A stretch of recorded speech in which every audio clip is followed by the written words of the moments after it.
Good morning, children. Our today's revision topic is accounting equation. Accounting equation is a term which signifies that assets of business are is equals to liabilities and capital. What does it mean? It means that any amount coming into the business, either by businessman or by outsider, is utilized for purchasing assets of business, or it is kept as a cash, which is again itself in the form of asset. So all those liabilities and capital that came into the business are used for acquiring assets, and that is why we say that the assets of business are always equals to liabilities plus capital. So A is equals to asset, L is equals to liabilities, and C is equals to capital. Capital, here you can see, is written as stockholders' equity, which means the amount of business man. The amount of business man. If there is one businessman, it will be capital. But if there are more than one business persons, that means more than one person who invested into business, so they will be considered as stockholders or shareholders. So all those stockholders' equity becomes capital here. And this is what we have to prove in accounting equation. So simply you have to remember the abbreviations. A stands for asset, L for liabilities, and C for capital. This is what we have to prove, that assets is equals to liabilities plus capital. So if I say that assets is equals to liabilities plus capital, so we can also say that liabilities is equals to assets minus capital. This you have studied in business also, in maths also, that if we have to find out liability and we are aware of assets and capital, so we can find out the third variable. This is in terms of mathematics. In accounting, what does it mean? If we know that assets is equals to liabilities plus capital and we are aware of assets and capital, so simply the difference between assets and capital will be our liability. And we can also say that if asset is equals to liabilities plus capital, if we are aware of assets and liabilities, we can find out capital. That is, say, is equals to A minus L. So this is the term that we have to remember, that asset is equals to liabilities plus capital. So capital is equals to assets minus liability, and liability is equals to assets minus capital. This is what we have to remember. Moving towards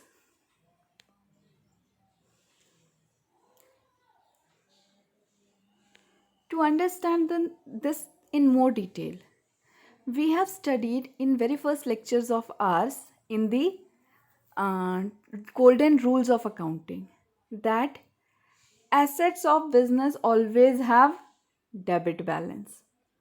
So since assets of business having debit balance, any increase has to be debited and any decrease has to be credited. For example, if your asset having 1 lakh debit in cash and you have to pay someone rupees 20,000, so what you have to do? You simply have to subtract that 20,000 from 1 lakh. But in accounting, we have nothing like addition and subtraction. We have only debit and credit. So since 1 lakh was having debit balance, to subtract that 20,000, we'll have to credit that 20,000, and the difference will automatically remaining will be 1 lakh minus 20,000, that comes to 80,000, right? Okay. At the same time, we also have discussed that expenses of business are also having debit balance. Now, since expenses having debit balance, any increase has to be debited, any decrease has to be credited. Liabilities and capital I already have explained you in one concept only, because liability and capital both are to the much extent liabilities only. It's just that capital is internal liability and other liabilities are external liability. But the rule lies the same, that is liability is having credit balance. So any increase has to be credited and any decrease has to be debited. And the last one is revenue. Revenue is also considered as income, gain, profit. So the rule says that incomes, revenues, gains always having credit balance. So any increase has to be credited and any decrease has to be debited. And this is how we have to work in accounting equation as well. To make it more clear, let's have an example.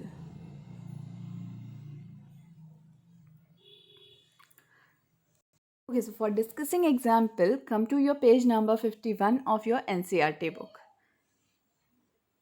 Before moving, we must be knowing the format, and the format is T is transaction. A is equals to L plus C. That is assets is equals to liabilities plus capital. This is what we have to prove. And these assets need to be bifurcated separately. That is, assets can be cash, bank balance, debtor, stock, furniture, plant and machinery. So these all must be bifurcated. Then this total you can even skip the liabilities and the capital. So let's come to the point. And the first point is Rohit started business with cash of rupees 5 lakh. Now since Rohit started business, he brought into business 5 lakh. That means cash came into the business 5 lakh. And we have discussed in the very first lectures that any amount of cash brought into business by businessman is called as capital. So this 5 lakh is added in cash as well as capital. So as you can see here that 5 lakh ka cash is equals to 5 lakh ka capital. Hence proved that 5 lakh is equals to 5 lakh. Moving towards the second point. Open bank account in State Bank of India with an amount of rupees 4,80,000. So now what is happening here is you have open bank account. Now when you open bank account and deposited 4,80,000 there, just imagine what is happening. When you depositing your cash into bank, that means your cash is going from you. And since your cash is going from you, it has to be subtracted. So 4,80,000 subtracted from cash because it is going out. At the same time, it is added to bank. And why it is added to bank? Because bank is an increase. Bank got increased. Bank got debited. And that is why your asset is coming in the form of bank balance. And when bank balance is increasing, it has to be added back.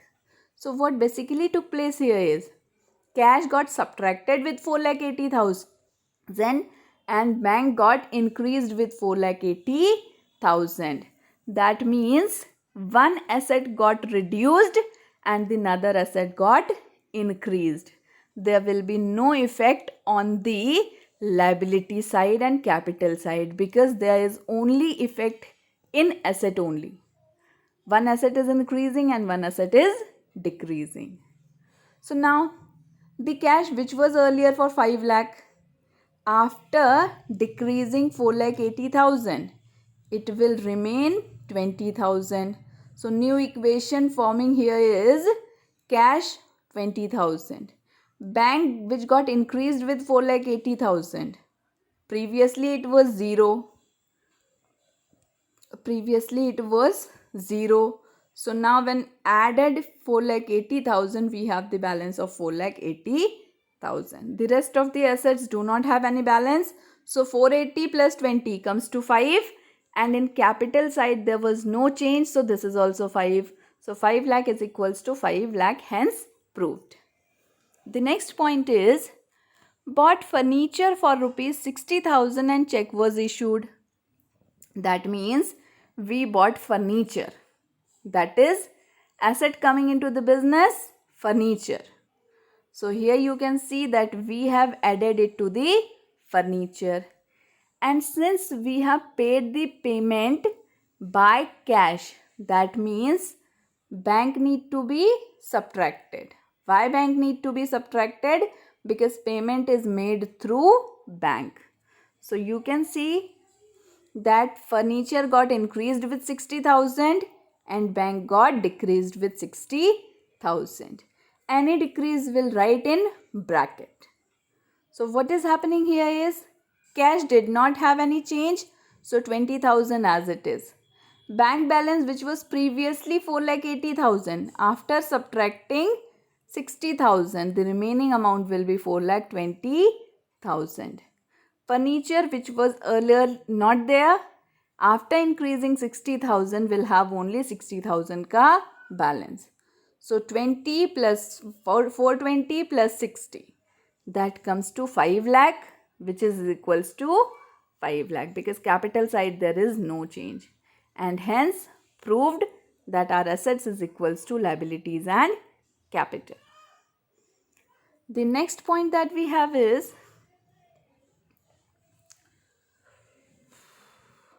bought plant and machinery for business for rupees 1,25,000 and advance rupees 10,000 paid in cash. Now what is happening? We are purchasing machinery and plant for business. So machinery, plant being an asset have got added here. At the same time, we are paying only 10,000 in cash. That means cash of 10,000 is only going. What is happening to the rest of the amount? We purchased plant and machinery for 1,25,000, but we have paid only 10,000. So 1,15,000 is yet to be paid, and this is a liability which need to be paid, because we have discussed that any amount which is liable to be paid is liability. So here the effect is 10,000 to be subtracted from cash, 1,25,000 to be added to machinery, and 1,15,000 to be added to liabilities. So let's check the effect, and the equation is, cash which was previously for 20,000, after paying 20,000 will have 10,000. Bank balance which was previously 4,20,000 do not have any change, so 420. Furniture no change, so 60,000. Plant and machinery which was earlier not there, after increasing 1,25,000 it is of 1,25,000. At the same time, in capital there was no change, but we have a liability of a rupees 1,15,000. So since it's a liability, it is to be shown at the liability side. And our new equation will be this: 10,000 plus 4,20,000 plus 60,000 plus 1,25,000, which comes to 6,15,000. Here also 5 lakh plus 1,15,000 comes to 6,15,000, and hence we have proved. The next point that we have is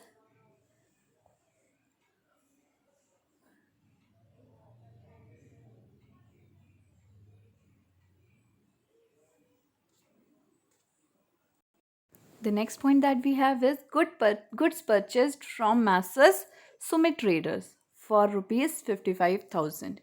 Okay, as we already have discussed that goods purchased from Messrs Sumit, the emphasis is on the name of Messrs Sumit.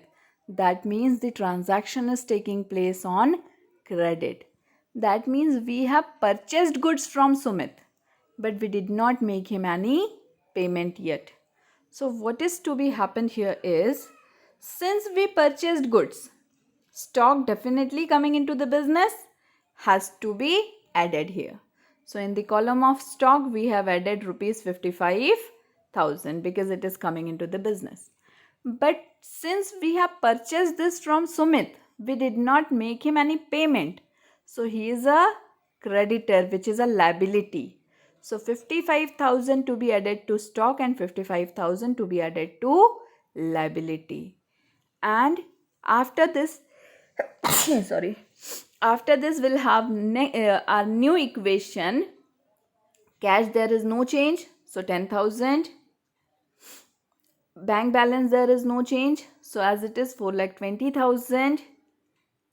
Goods, earlier it was not there. Now after having 55,000, it should be only 55,000. Furniture, no change, so 60,000. Plant and machinery, no change, so 1,25,000. And this is coming to 125 plus 60 plus 55 plus 420 plus 10. Let's count it. 420, 430, 480, 485, 485, 585, 585, 5,90,000, 6,10,000 and 6,70,000. So this is 6,70,000, which is equals to 115 plus 55 comes to 170 plus capital is of 5 lakh, which comes to 1,70,000 liability plus 5 lakh ka capital. That means 170 and 5 lakh. This is how our equation is proved. And moving towards the last point. The last point is goods costing rupees 25,000 sold to Rajni Enterprises for 35,000. Now see here, goods are costing to rupees 25,000, but we have sold them worth rupees 35,000. So what is taking place here is, goods are only for 25,000. That means we have to subtract stock by 25,000 only. But since it is sold for 35,000, it means that Rajni Trade Enterprises, to whom we have sold these goods, has to be added with 35,000. So let's check it out. Since we sold goods to person who is our debtor, will be added back for 35,000 because this is amount that we have to receive from him. At the same time, stock is going out for rupees 25,000 because stock was costing rupees 25,000. So net effect, what is happening here is, if 35,000 is receipt of sale just by selling the stock of 25,000, that means we have generated a profit of rupees 10,000, and this profit is increasing the capital and hence it is to be added to capital. So 35,000 to be added to stock, debtors, 25,000 to be subtracted from stock and 10,000 to be added to capital. After which we'll have our new equation, and which is our final equation. Cash 10,000, bank balance 4,20,000, debtors 35,000, stock 30,000 because 55 minus 25 comes to 30,000. Furniture 60,000, plant and machinery rupees 1,25,000, and total is 6,80,000. At the same time, liability is 170 and capital 510, which comes to 680. So 680 is equals to 680, hence proved. And this is our final equation.